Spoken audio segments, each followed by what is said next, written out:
Ladies and gentlemen, welcome to the Project Egg Show, where we interview entrepreneurs just like this very handsome gentleman today that we're speaking to, Christian Chasmer, the founder and CEO of Elevate. How the heck are you today, Christian? I am doing great, Ben. How about you? I'm doing fantastic, especially because we get to talk today, and I'm very excited. So, let's jump right in. What is your story? What is my story? Awesome. Great question. My story is kind of like a lot of small town people. I grew up in a really small town in southern New Jersey. Had a single mom who raised me and raised a bunch of our cousins as well, actually adopted two of our cousins. So growing up in that really small town, I didn't know anything about entrepreneurship. I didn't know anything about personal development, never heard of it before. I thought personal development was going to the gym. That was about it in my town. I didn't even know anybody who read books for leisure. It was a small, hardworking town. So not a lot of people ever really left that town. People stayed there, and that's kind of what you did. But my mom always instilled that, hey, you're going to be different. You're going to go out and see the world, experience things. You can do whatever you want, right? So I was lucky enough to have a mom that instilled that in me. So I went to the University of South Carolina, go Gamecocks, and went to school and didn't really know the path I wanted to take in terms of what made me fulfilled, what made me happy. I just knew that, hey, if you grew up in the really small town, you wanted to make money, you either became a banker and moved to New York City, or you became a lawyer and moved to New York City. So I went to USC and was on the pre-law track. I was just ready to go to law school and clock in, clock out. And I wasn't that very good of a kid. I partied a ton. I wasn't a very nice person at that time, honestly. I was the typical college student. But one day in my junior year of college, while I was applying to law schools, I went to class, and on my desk, there was this piece of paper, and it was just a computer paper, and it said, literally, run your own business, make $10,000 over the summer. And I said, well, dang, I got $30 in my bank account. I'll do anything for $10,000. So I signed up for what I later found out to be this internship program where you basically ran your own franchise of a exterior painting company. So during the spring, I literally went door to door, knocking on homeowners' houses. I sold them exterior painting jobs. And then I hired and managed and produced all of my own work over the summer. So I had my own crew, I had my own team, and I had to produce all the work that I sold over the spring. So that just blew my mind. It was the hardest summer of my life. Lots of sweat, lots of hard work, lots of tears, honestly. But at the end of the summer, through all that failure and hard work and toughness, I did make that $10,000. I made $10,231 to be exact. And I was pretty upset about it. I made the money, which taught me one thing. I love entrepreneurship, and I loved the idea of running my own business and being a leader and a manager. So that was it for me. I got the entrepreneurship bug and I was hooked. But I learned another thing, that I sucked at entrepreneurship. I wasn't that great of a leader, and I needed to learn these things if I wanted to become an entrepreneur and become a better person. So that's kind of what I did. I came back the next year, focused solely on helping my clients, helping my team, being the best leader I possibly could be. And we did really well. We built up the division to $365,000. The year after that, I moved up to Boston to start my own division of that company from scratch. We built that up to about $1.2 million in 10 months. I said, okay, cool. I understand systems. I understand leadership somewhat. I'm going to go do my own thing. So then I left that program, and I started a real estate development company. Scaled that for 2 years, got that up to a point where we did systemized out of the business. And I no longer had to do the day-to-day. All I had to Hey, do was Christian, manage the managers and people. you kind of cut out a little bit. The last thing that we heard was you went into this real estate development company, and maybe you could go right back to Yeah, that. for sure, man. So I started the real estate development company with my partner, And we did the same thing. We started knocking on doors. We were just hustling, really building our team. And we were able to scale that in 2 years to $6 million in revenue. And I built myself out of the company. So I built systems to where I no longer was doing the day-to-day, but I was leading the leaders and managing the managers.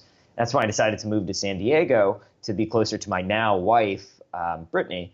And that was great. Everything was awesome. But I felt like there was a hole somewhere. I wasn't getting the fulfillment or happiness that I was from this company. I was really stressed out when we were hitting goals, and I was really stressed out when we weren't hitting goals. One day I was reading a book and a question hit me. It said, "What would you do if you know you would fail?" And that just punched me in the face because what I would do if I would fail, what is so important that I would do it anyway, even though I'm going to fail doing it. And it wasn't real estate development for me. So a few months after that, I sold my equity in the real estate development company and started Elevate, which has two programs, Elevate Advisors and Elevate Next. And that's kind of where I am today. A large journey of the past 2 years of kind of figuring out what my path is, what my authentic path is, and going after it. Let's talk a little bit more about your childhood. Cool. I believe you said that you were in New Jersey in a very small town.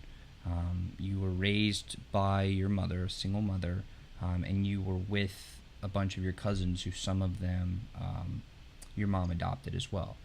What was that like for you to have been raised in that sort of environment? Like, what were some of the things that became part of your identity from being a part of that of that childhood? Yeah, that's a great question. It was I feel really lucky. We weren't rich by any means. My mom was a poker dealer who put food on the table for all of us and always made us feel loved and supported. But I learned a lot of things growing up in that childhood. One was hard work. I was a wrestler my entire life. Everybody in the family worked. My mom worked, and that was a part of it. You're gonna put in your dues. You're part of this family, and you're gonna work.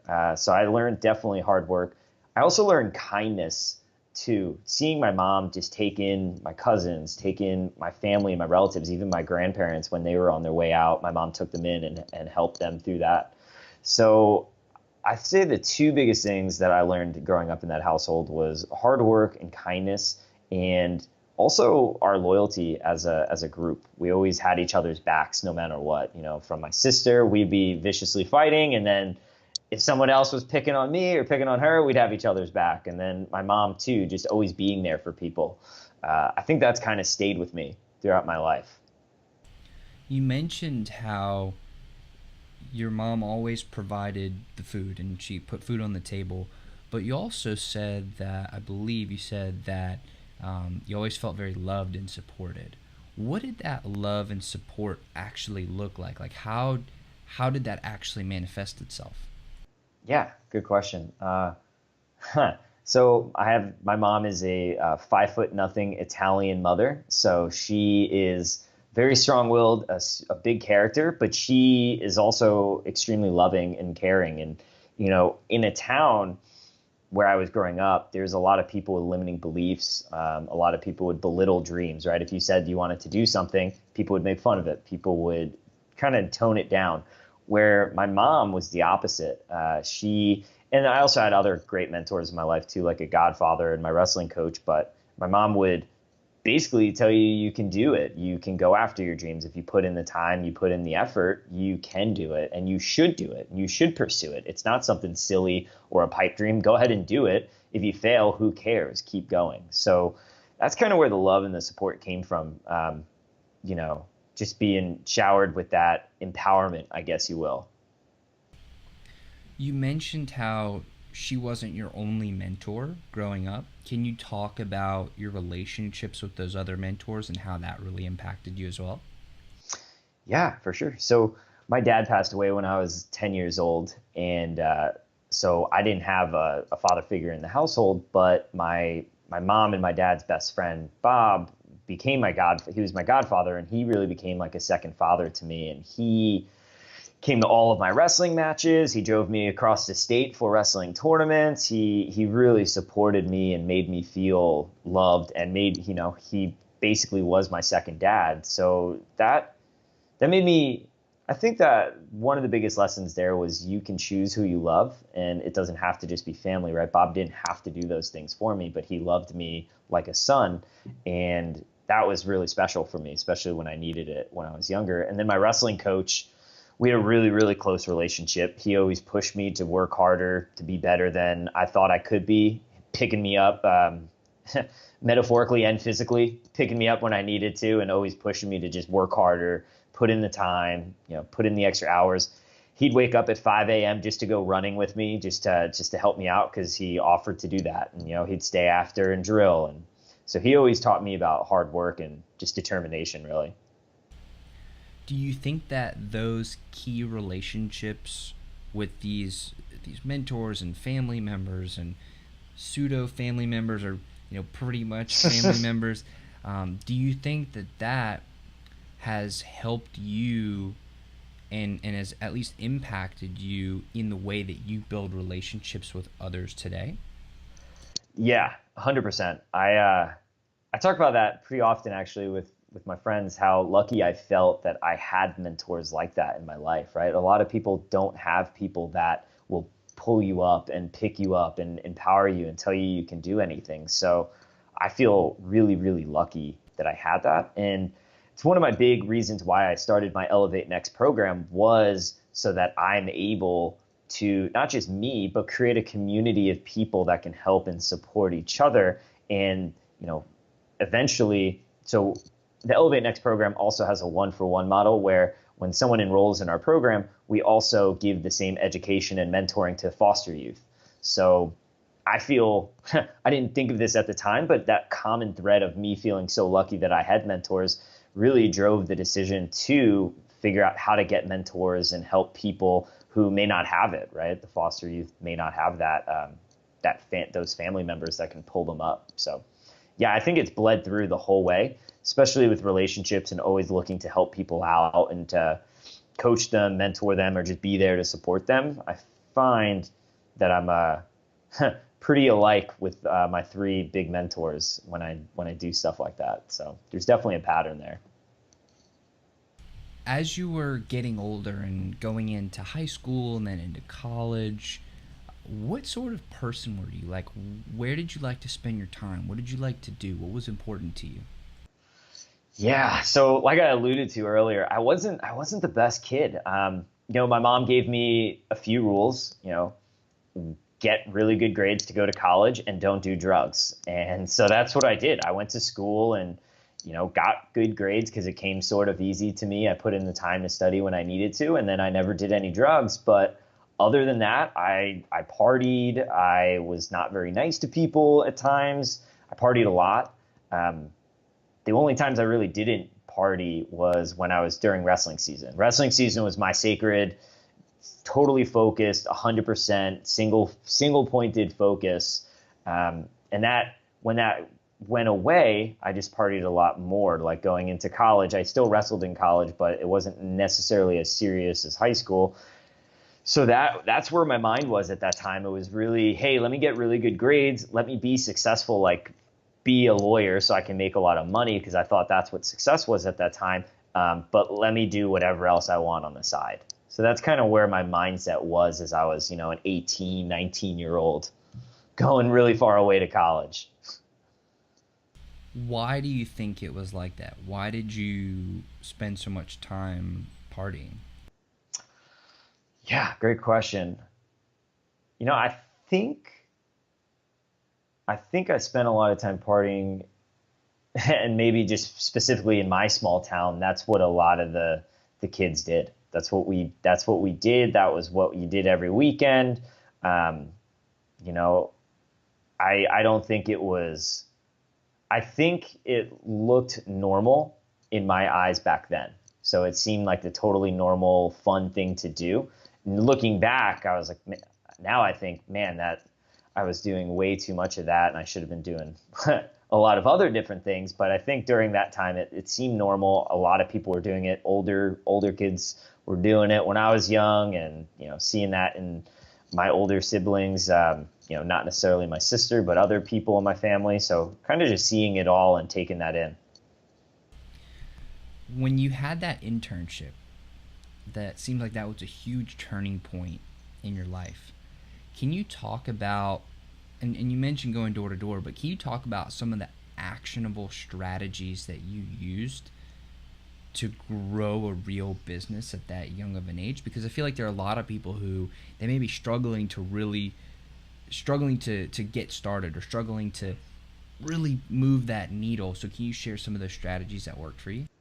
Yeah, 100%. So the internship program, Student Painters, it teaches you the marketing channels that have been effective, right? So what you do is you learn what they teach you, and then you implement it, and the level of your implementation and then adding on to what they teach you is really important. So for me, selling exterior painting, the big three traction channels for me were dropping lawn signs around, so putting lawn signs places. Two, dropping flyers in mailboxes, literally, riding a moped and putting flyers in mailboxes all around, thousands and thousands of flyers to get the word out there with my number on it.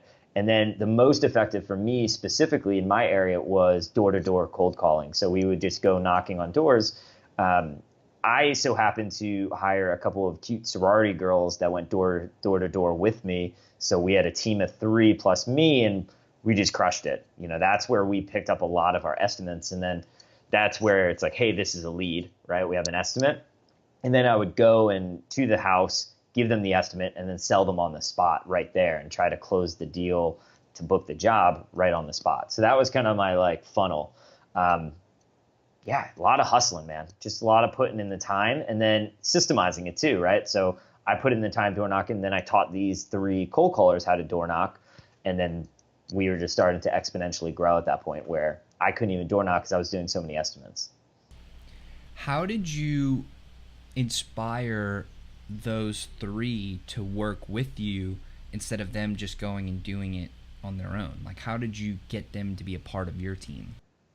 Yeah. So, well, first they'd have to actually produce all the work. So it'd be really tough for them to actually be, running their own branches, et cetera. But my leadership style always has been in terms of creating a team atmosphere and empowering them to do what they want. So for us, they were really, really competitive, and they wanted to be the best in the country. So we just kept stats. We said, okay, this is where we are right now. We need to get here to be the best in the country. And so they were all about the game of it, right? The gamification, the competitive edge of it.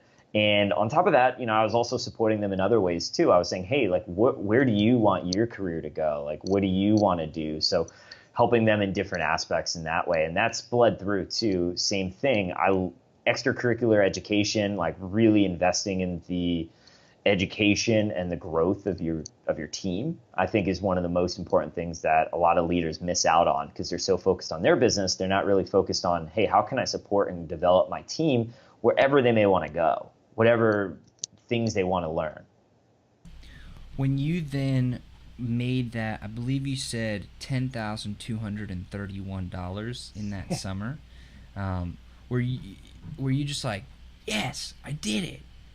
Or was it like what were you thinking at that point? What was going through your mind when you actually achieved that goal that you had set? Yeah. Oh man. It was cool. Don't get me wrong. I mean, making that much money as a junior in college was awesome. And then I made a lot more my senior year. But I was just happy that I got through it. Honestly, that summer was so hard. Which makes me always go back to the money isn't the biggest motivator, because when things are tough, everything's falling down. You can be making money, but if you're stressed out and hurting and going through the struggle, it doesn't really matter. Because during that summer, I was, like I said, I was a bad leader, bad manager, and I went through. Most people in the company go through 8 employees, 8 painters over the summer. I went through 23, so I just kept turning over employees. I was having client issues. All my fault. And I remember one night just coming home late. It was 8:00 at night. I just 2 employees quit, just got customer issues. I make a bowl of pasta because that's all I can make at that point in my life. I sit down in front of the TV and turn on Extreme Weight Loss by Chris Powell, and I just start crying because I'm like, I am so stressed out. Like, how did I get here, man? Now it's funny, but yeah, it was a tough summer. It was hard, but I learned a ton of lessons. And I think the biggest thing that $10,000 did was validate entrepreneurship for me. It validated, hey, I worked my ass off. I could do this. Now I just need to get really like a lot better at it and become a better person too. Once you got through that summer, I believe you said you then went and started your own branch, or how did you move up from there? What was that next step? Yeah. So the next summer, I was a senior. I was a senior in college. I became an executive for that internship program where I actually hired and trained 5 branch managers, 5 college students, and taught them how to run their own exterior painting business. And then I ran my own branch as well. So I was still in South Carolina, in Columbia, and managing 5 branches plus my own. And then when you went to, so then help me with the chronology here. Mm-hmm. When did you start your own division? Because you mentioned how after the 10,000, I believe you said you did like 365,000 in the year, and then 1.2 million in the next 10 months. So how did that all fall within the chronology? Yeah, sure. So senior year and then summer after my senior year, I was running that crew and those 5 branch managers down in South Carolina. When that season ended, I approached the owner, Steve, and I said, hey, Steve, me and my team have been doing really well down in South Carolina. I'd like to move up to Boston and start a division from scratch. No, Student Painters has never been in the New England area before. So Steve said, sure. So then me and my business partner moved up to Boston. We've never been there before, but we said, hey, this looks like a fun city. Let's do it. And then that's where we started our division. So the first year out of college, we moved up to Boston and started that division. And how did you make that leap from 10,000 to 365,000 to 1.2 million? Like, what were the things that you did differently and or better than you had before? Yeah. So the first year, revenue wise, I did 75,000 and I profited 10,000. And then revenue 365, revenue 1.2 million. And for me, it was really about 2 things, systems and leadership. And then I've combined them and I always call it systematic leadership. So it's how do you one, keep your team focused on the important? How do you keep them accountable to be focused on the important? And then how do you give them a structure so that they can run themselves and you can just coach them and not micromanage them? So once I started really diving deep into 1, leadership, and 2, systems and creating processes in a business, that's when you get those exponential gains, right? Because systems are exponential, not linear. So if I can teach somebody a repeatable, duplicatable task and give them the training and then lead them and coach them properly, they're going to do amazing things. They're going to do way more than I can, especially if I can do 3, 4, 5 of those people doing the same thing. So for us, it was just implementing systems, me personally becoming a better leader. And that's how we were able to exponentially grow not only that company, but our real estate development company and Elevate too. Let's talk about the real estate business. What specifically were you doing in that company, and what were some of those actionable steps that you took to get it started from scratch and then build it up? Yeah, sure. So in the beginning, we were basically wholesaling properties. And what wholesaling properties means is you get a property under contract to purchase it, and then you sell that contract to an investor for $5,000 to $10,000, whatever the difference is to where they can still win. So our actionable steps to get that started, we saved up some money from the student painter days. We bought a triplex right away, and then started really knocking on doors and hustling, making phone calls, going to meetings, just hitting the ground hard in a very systematic way. So we were knocking on foreclosures, we were knocking on doors, because that was the lowest cost way for us to make traction. So wholesaling, you don't need a lot of investment because you're just selling the contract, right? We don't need a big down payments, etc. So we looked at it and we said, how can we get into this world, into this industry for the lowest price possible? And it was knocking on doors, which was something we were really good at. So we trained college students how to do that too in real estate. And then we started wholesaling. After a couple of wholesale deals, though, we realized, well, gosh, we're given this contract over to $5,000 to $10,000. And the one deal we did, we sold the contract for $5,000. And then that developer turned around and flipped the property for $120,000 profit in 5 months. We're like, whoa, we're in the wrong game. Let's do that. So we partnered up with a couple of investors and developers. And we said, hey, teach us. We'll get you deals. Teach us how to do this. Teach us how to renovate a property and flip a property and the whole process. So we were lucky enough to find really amazing mentors that taught us how to do that. So then we started doing that. We started doing single family flips.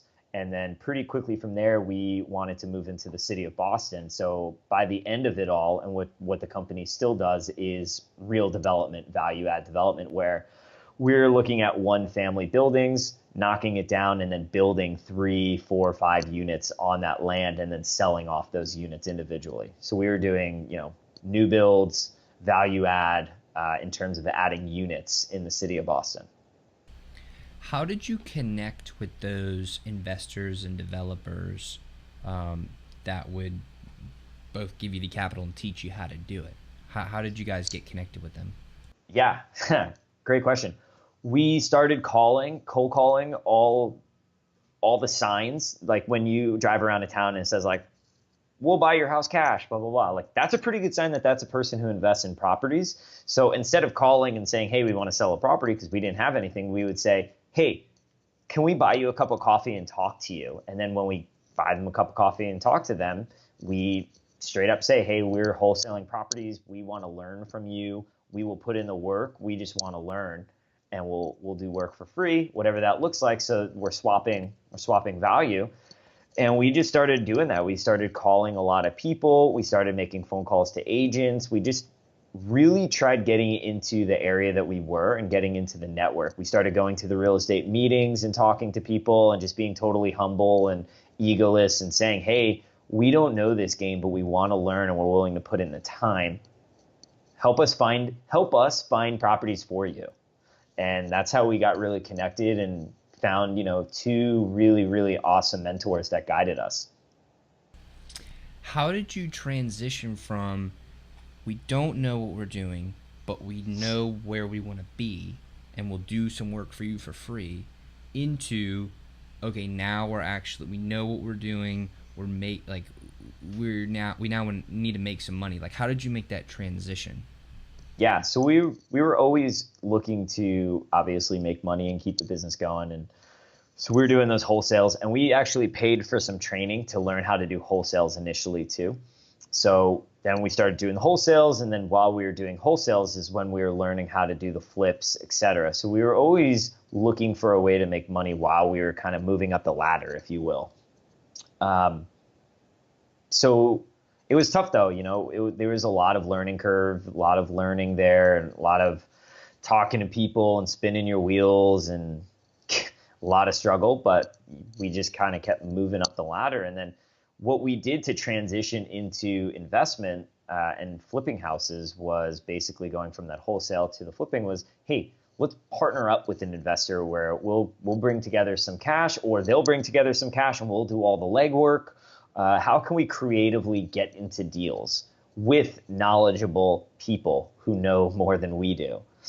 So that's kind of how we did the transition, was partnering up with people who were either smarter than us or had the money, didn't have the time. We had the time. Whatever that looked like to make it a win-win, that's how we did it. And then we did the same thing when we got into development. We partnered with a really seasoned developer who knew a ton about the area, knew a ton about development, but we were able to find properties, so there was a lot of mutual value there. When you built that and scaled it and then worked yourself out of the business, what was that transition like for you? Like, how did you do that? And then what was it like for you once you were out?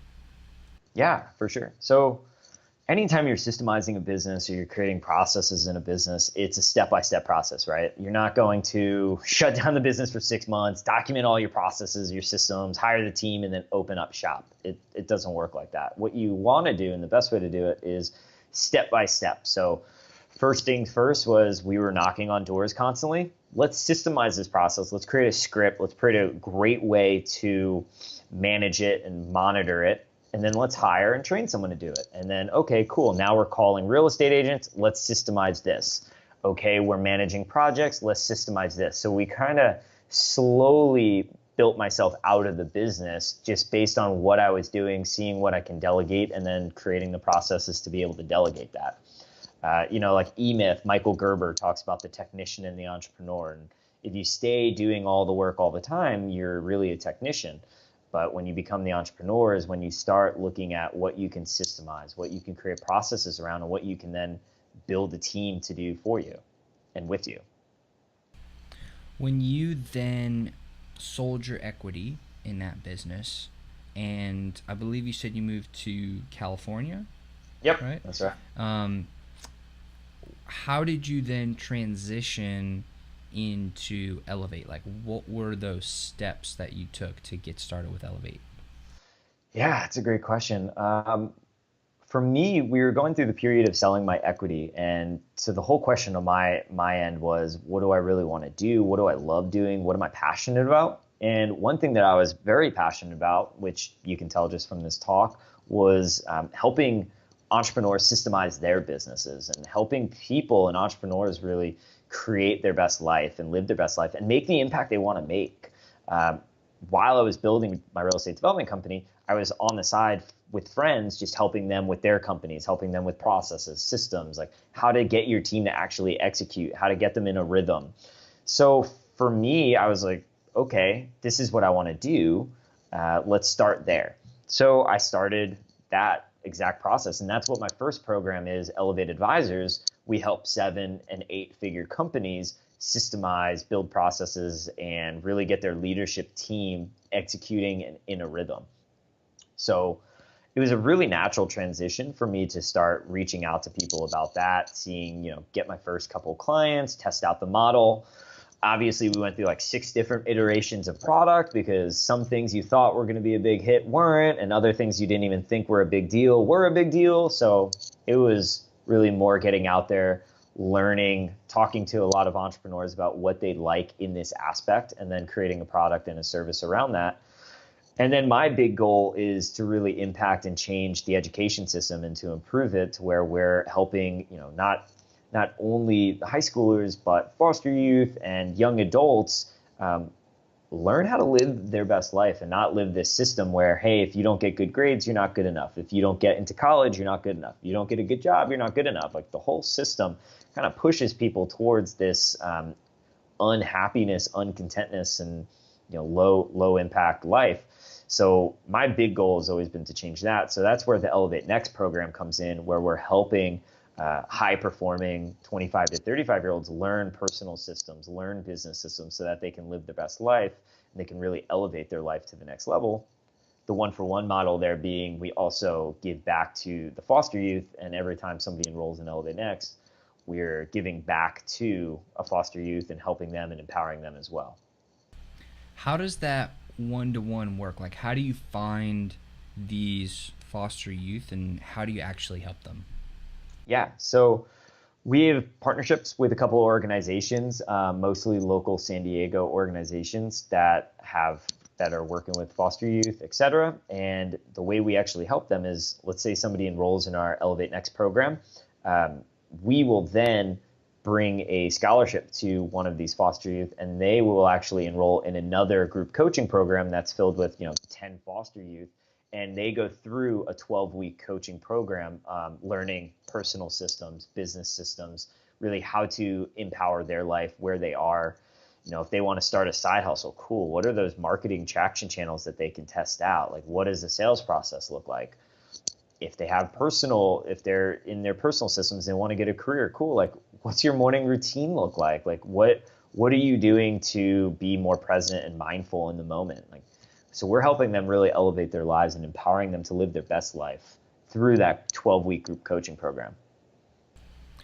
What's the vision for Elevate moving forward? Like, how big do you really want to take this? Yeah, great question. I want to take it big. Like I said, my mission and my BHAG, if you will, is to change the education system where we are actually teaching elementary through high school, through college people. We're teaching them mindfulness. We're teaching financial literacy. We're teaching personal development. And we're teaching entrepreneurship and real life business skills. There's a lot of data, a lot of people doing a lot of really cool ground things. And I volunteered in a high school where they were teaching some of this stuff in one class only, and then it got shut down, unfortunately. But kids were having an amazing, amazing experience. Happiness indexes were going up. GPAs were going up. Like one kid even came up at the end of the year and was saying he was having suicidal thoughts, but thanks to this program, he feels like he's in control of his life and he knows that he can be happy the way he is. So amazing, amazing things, but no one is really implementing it at a large scale. So my vision is to eventually get what we're teaching high-performing 25 to 35-year-olds and foster youth into the high schools and then into the elementary schools. So that's my big goal and vision for Elevate. That's where it's all leading towards. It seems like you have these two big initiatives with Elevate. It's like, one, you want to help the high net worth businesses build their systems and processes and help them work out of the business. And then on the other side, it seems like you're helping these up and coming high performers build systems in their own life and almost get started. Is there anything else that not saying that's a small feat by any means, but I just want to make sure we're getting a holistic picture of Elevate. Is that everything in that ecosystem, or like maybe you could talk a little bit more about that? Yeah, so for right now, that is the ecosystem, is helping, with Elevate Advisors, those 7 and 8 figure business owners, with Elevate Next, those high performers, which then gives back to the foster youth. That is our ecosystem right now. And they're both, Elevate Advisors is like consulting and coaching on a monthly basis. And then the Elevate Next program is a 12-week group coaching program. And that's our ecosystem. That's what we're 100% locked in on right now. Like I said, my goal is to expand the curriculum down to high schoolers. And by the end of the year, we're going to be starting doing beta programs and pilot programs like that. We're making some partnerships in that way. But yeah, we're 100% focused on servicing those two programs right now. So we're locked in. When you are going about advising these 7 and 8 figure businesses, how do you identify people who are a good fit for Elevate? Like, how do you go and build the relationships and initiate and engage them to do business? Yeah, great question. So I'm a part of a lot of programs and communities and masterminds, et cetera. And so I'm around a lot of these business owners. So just one, referrals and networking. We do great work, and a lot of our business in the Elevate Advisors world comes from referrals. So we're lucky enough to do that. In terms of qualifying to say, hey, you are a 7 and 8 figure business owner, but is it a right fit for us? We're really looking at the absolute foundation is, hey, are you looking to continue to grow your business? And do you want to make a big impact with your business? Because we've had a lot of people come up and they're like, I hate my business. I hate my employees. I just want to make money. And that's not a good fit for us. It's a good fit for somebody else, but it's not a good fit for us. So we do look at the psychographic of, hey, are you looking to grow? And do you actually care about your business and want to make a change? So at the first and foremost, that's a very easy thing to realize and qualify. And two is usually our clients in that level are still in the business, obviously working 40, 50, 60 hours a week. They want to continue to grow the business. They've either started to hit fast growth and what I call the train coming off the tracks, because they're getting so much sales that now the systems are starting to break. The wheels are starting to fall off. They're like, oh gosh, we got to keep up with these sales. We got to implement systems. We got to get the leadership team going. Or they've stagnated in sales because of their delivery. So they've hit a plateau and they're saying, hey, we're just not growing, and it's because of our systems. Maybe that's our sales system. Maybe that's recruiting the wrong people. Those are the two pretty pretty standard trigger points is like, hey, we're ready to get to the next level, but our systems are falling off, or hey, we've just totally hit a wall and we need to really revamp the company. So that's kind of the two things that we see a lot with our clients coming in. When you go in and you take a holistic look at these businesses that you're advising, what's the process? How do you go in and dig deep and really figure out what's going on?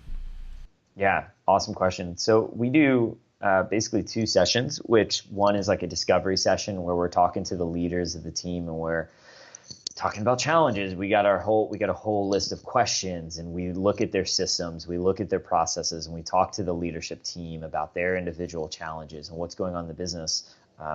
So that's where we get all of our discovery, right? Of like, hey, and you could pick up patterns pretty quickly when you're asking a lot of deep questions in our standardized format.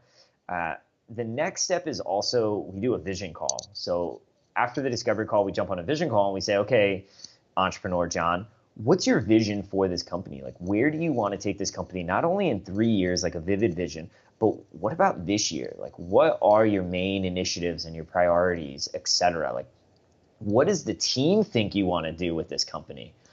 So we get a really clear of like what's going on in the business, what's the now, and then where do you want to take it? And then from there, we create the plan together on taking it from here to this vision. That's our step with every single company.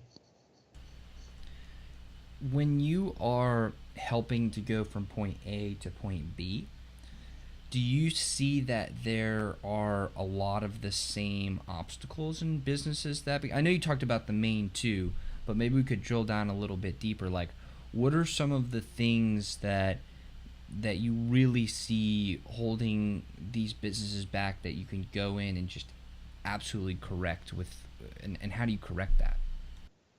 Yeah, that's a great question. There are definitely a lot of patterns. I work with companies at 1 million, and then I work with companies that are at 30 plus million. And so I've noticed that there are a lot of patterns between the teams. Just different sizes of problems, right? But similar problems. A lot of times there's misalignment with what the team is focusing on to where they want to go. So they have their visions and priorities, or they have too many. Like, I've walked into a room once and there's sticky notes all over the office. And I said, hey, what are those? And they said, oh, those are our goals for the quarter. I said, how many? We counted. There were 17 goals for the quarter for the team.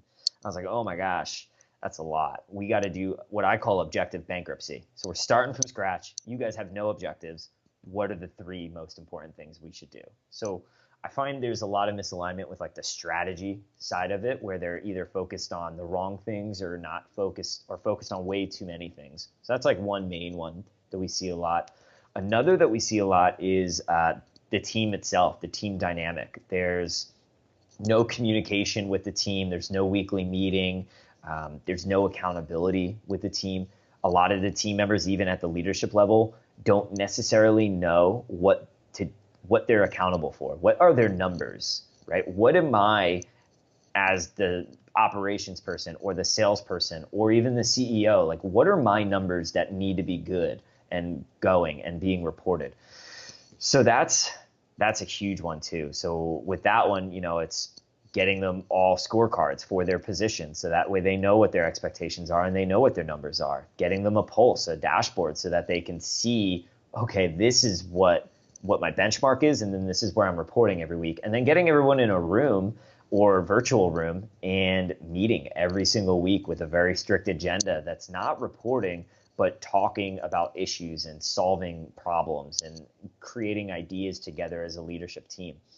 I find that even if I don't go in, we don't do anything, but the team implements a weekly leadership meeting that has a strict agenda, amazing things happen pretty quickly. So those are like the 2 biggest things that we see immediately that we want to correct, is like strategy and then team dynamics. And then from there, there's a lot of little stuff like fixing the sales process, fixing delivery process, whatever those systems look like for your company. They're different problems for everybody, but those are the 2 big ones we see in almost every company, and then we go in and try to solve for right away. What are some of your biggest successes with this advisor program? Like, what have been some almost case studies, if you will, of like amazing results that you've been able to help your clients achieve? Yeah, great question. We have a couple of really awesome wins. One of my favorite conversations is a company.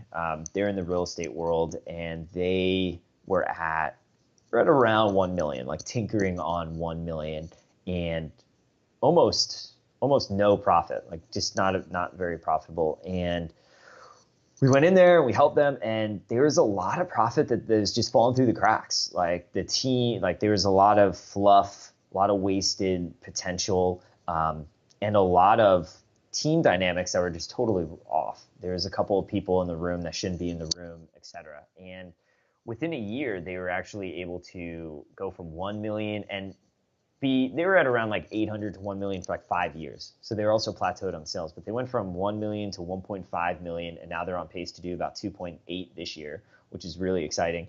Not That's awesome, great.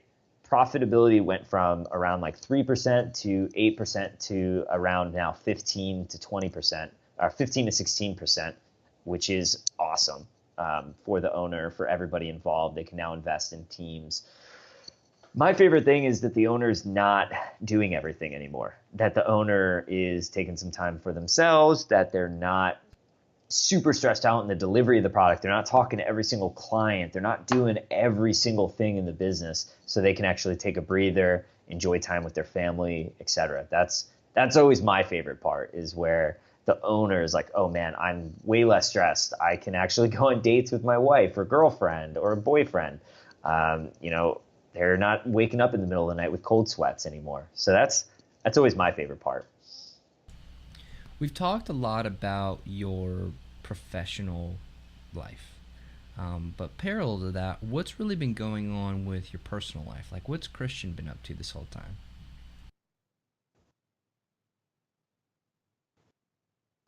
Getting married. I got married. Oh wow, 20 almost 20 days ago now, which is pretty incredible. Went on my honeymoon, which was amazing. So yeah, that's been obviously the most important and the most fulfilling part of my life over the last couple months, was the wedding and all of that good stuff. So that was really awesome. Well, congratulations on that. That's amazing. Thank you. I appreciate it. So, Christian, I want to thank you so much for coming on the interview today.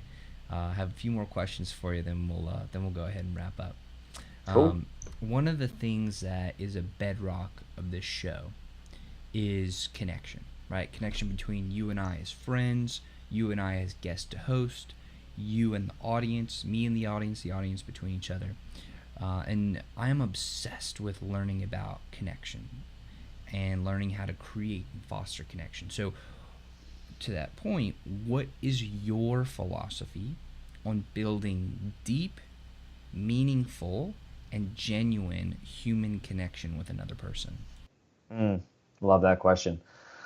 My philosophy on it is you get you get what you give. For me, the way to connect and go deep with people is to be as open and transparent as possible. To be vulnerable right away and know that vulnerability isn't a weakness, it's a strength. The more vulnerable and the more open, the more transparent you are with people, the more they'll be with you in return. Another philosophy of mine is getting going one-on-ones and actually grabbing coffee with people and actually taking the time to talk to people in that sense and asking them, and what's going on in their world, asking and then caring and listening. um, so those are two big philosophies. In terms of finding those connections, I'm a big believer in masterminds. So I'm a part of a mastermind group called Junto, where we have forums where it's confidential, vulnerable space for you to talk with, 8 to 10 other people in a room every 2 weeks, where we're going really deep. We're talking about all of our issues, all of our flaws, everything is going in there. All of our cool ideas too, right? Because it's also a place to throw great ideas. So I'm a big believer in masterminds and one-on-ones, and then just being as honest and open and transparent as possible. And then being a go-giver too, right? Caring about other people and actually doing things for other people without expecting anything in return. It doesn't have to be transactional. How do you learn? How do I learn? I learn, I read a lot. So I read 3 books a month is my 20-mile march. And I learn 2 ways. One, by listening to people. And I believe that everybody can teach you something, even if it's what not to do. So just listening and humbling myself and checking my ego at the door and really taking in and developing what people are saying to me and what I'm hearing. So just being a really good listener, I've tried to develop over the years. And then two, doing. I'm a firm believer that analysis paralysis has stopped more businesses than failing ever has. So just going out and trying something and learning from it super quick and then iterating on it. I think experience is the best leader for us. You know, I learned so much during that first year at Student Painters, and I failed so much. Same thing with the real estate development company. We failed so fast and so hard and often, and I learned at an exponential rate, way more than, you know, just by reading. I love reading. I think everyone should read, but you got to read and implement and do and iterate. What is your greatest theory? My greatest theory. My greatest theory. Good question. I think my greatest theory is that everybody can live an authentic and purposeful life and a life of meaning, and everybody can live their best life. I don't think anybody believes that. I think a lot of us think it's a zero-sum game out there, but I don't. I think everybody can live their best life, and they can live their dream life, and they can be happy and fulfilled and make the impact they want to make. I would say that's my biggest theory, and that's what's been driving me a lot lately with all of my companies. What keeps you up at night? In other words, what are you the most afraid of? Oh man, what am I most afraid of? What keeps me up at night? Hmm. The first thing that popped to my head when you said that was, well, what am I most afraid of? I would say what I am most afraid of is going down. This is a great question. I'm trying to verbalize what I'm saying here. Um, I guess what keeps me up most at night is making sure I'm on the right path and I'm doing things for the right reasons. Uh, I'm a firm believer in letting go of the fruit. So not doing things for the end result, but doing them because they're the right things to do. So I think about that a lot, and I challenge my actions a lot in terms of what am I doing this because it's the right thing to do, or am I doing this for an end result? And that was one of the big things with leaving the real estate development company was I was doing it for money and to build a big business, not because it was making a big impact, not because I was extremely passionate about it. Although I did love my team, I loved the company, it was a lot of fun. I was doing it for something. So I think about that a lot. What's the real reasons behind my actions? So, Christian, I want to thank you so much for coming on the show today. It's been an absolute pleasure. I have two more quick questions for you, and then we'll wrap up. Sounds good. Is there anything about yourself that you think is an important part of who you are that we did not talk about today? In other words, what did I miss? I think there is an important part that we didn't talk about. It makes me who I am, and it goes back to that, you know, that partying kid that all my friends and family joke about wild Chaz. So me partying, I turned into wild Chaz, and for a long time I kind of repressed that and I ignored it and I pushed it down and I was very vigilant on that, never letting out, and that made me turn into like a very tight grip on things, right? And over the past 6 months, I've started to work with the idea that, hey, there's actually a lot of really good parts of the wild Chaz, like the confident, the fun, right? There's a lot of good parts there that I can re-enter into my life. Why let's not repress anything, let's not judge anything, let's see how you can make the best of all the parts of you. So that something we haven't talked about, and there's definitely that part of me, that wild Chaz side of me, that I used to hate and feel really a lot of guilt and shame about, but now I'm starting to honor it and accept it and use it and love it. The last question is it's a little bit of a selfish question, so I appreciate you humoring me a bit. But I'm 24, right? I have a couple of businesses. We've talked a little bit about it, but the show is my greatest passion. What question should I be asking you that I wouldn't think to ask? Oh man, it'd be really interesting if you asked all of your guests, what would you do if you know you would fail?